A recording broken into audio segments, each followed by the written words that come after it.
네 인사고과론 좌천만 안 돼도 감지덕진 건 몰라? 검 사장님께서 제 백인데 인사고과가 문제입니까? 자신을 회유하려는 차장의 속내를 알고 오히려 그를 도발하는 심호. 내사 자체를 무산시켜달란 거잖아. 부부장, 부장 다 건너뛰고 일개 평금을 이 자리에 올리라는 것. 내사 시작되면 저도 제 살 길 찾아야죠. 이건 쉬우시죠? 날 지르면 너도 그 피 뒤집어 써야 돼. 겪어봤잖아. 내부 고발자가 어떻게 되는지.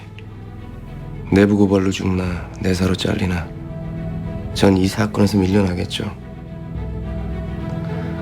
범인 잡을 때까진 외부인이 되지 않을 겁니다.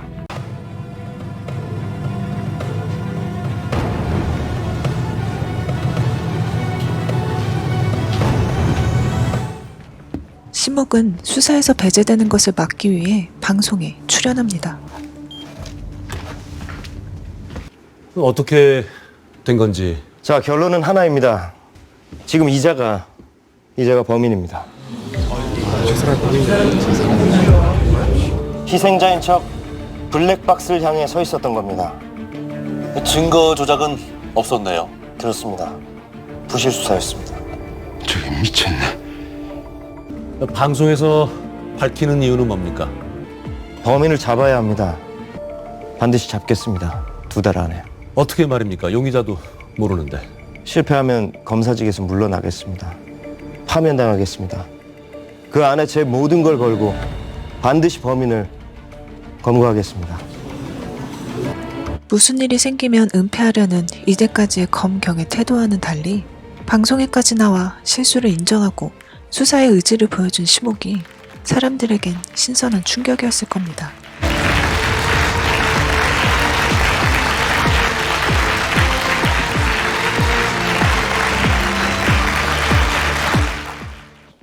방송이 나가자 응원의 박수를 보내는 한편 곱지 않은 시선들도 있었죠.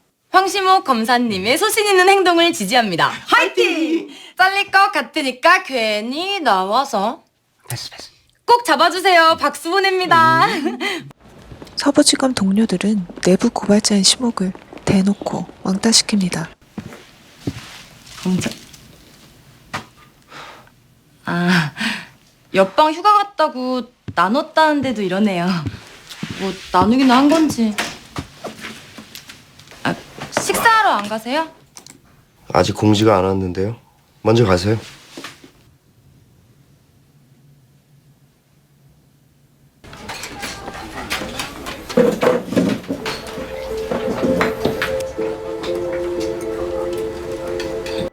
동료들이 그러거나 말거나 2달 안에 범인을 검거해야 하는 심옥은 첫 번째로 박무성 어머니를 찾아갑니다. 사건 전날 특이한 일은요? 없었습니까? 누구랑 싸웠어요. 누구랑요?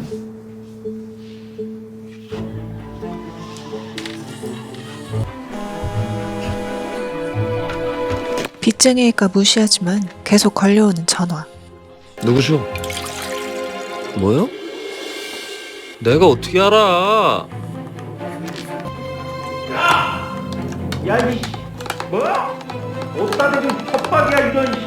협박이요?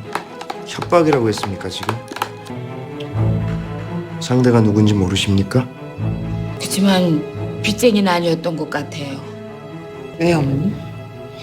만나러 나가더라고요. 그날 밤에요? 그 전화 받고 나서 바로요? 김순경, 잘 있었어?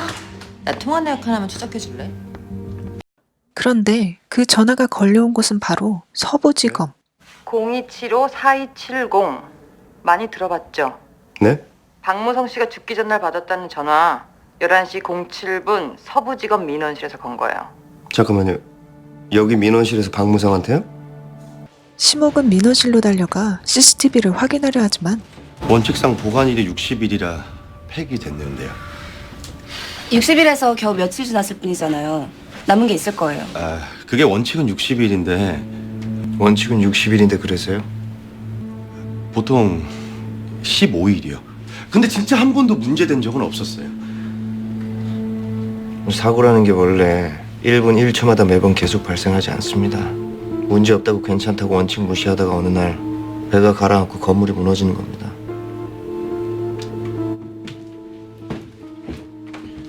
어딘가 남은 게 있을 거예요. 찾아볼게요. 검사님, 그 사람이 범인이라고 생각하세요? 박무성이 마지막으로 만난 사람이? 범인이 아니라 용의자야. 자기 번호 감추려고 군내 전화 이용한 사람. 살아있는 박무성을 마지막으로 본 용의자?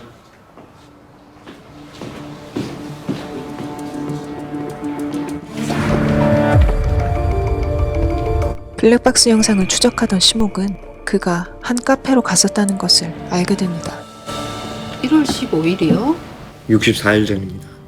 아, 그렇게 오래전 자정 무렵이면 내 알바가 민성인가?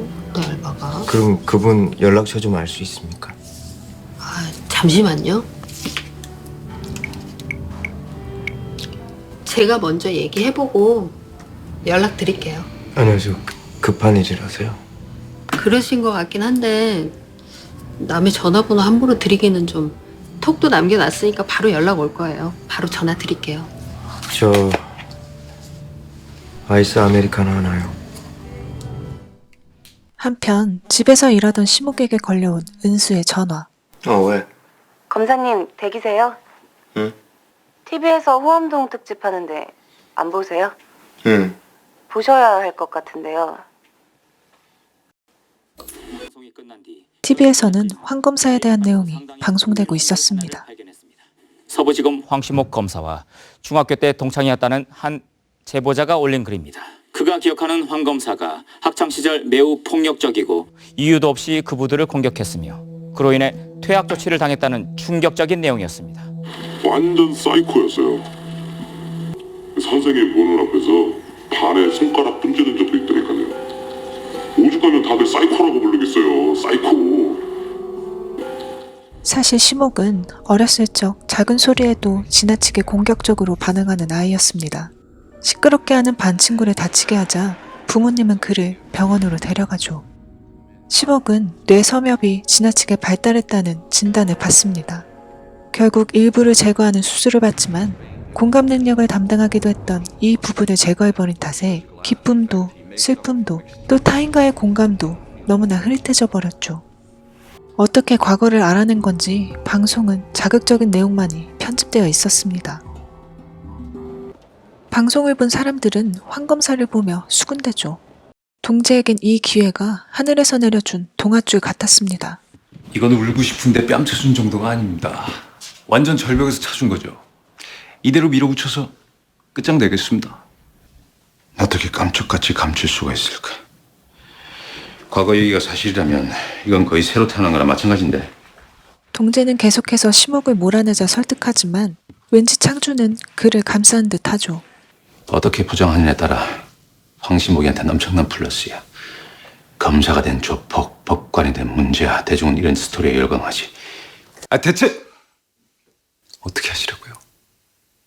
뭔가 달라진 그의 태도에 이상함을 느낀 동재.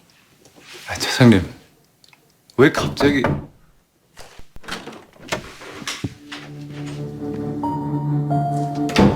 심옥은 창준이 왜 동재를 밀어내려고 하는지 짐작하고 있었습니다. 왜 오른팔을 잘라내려고 하셨죠?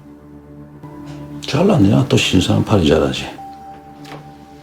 서 검사가 차장님의 뭔가를 쥐고 있고 직접 손댔다간 시끄러워질 것 같고 그래서 저인 겁니까?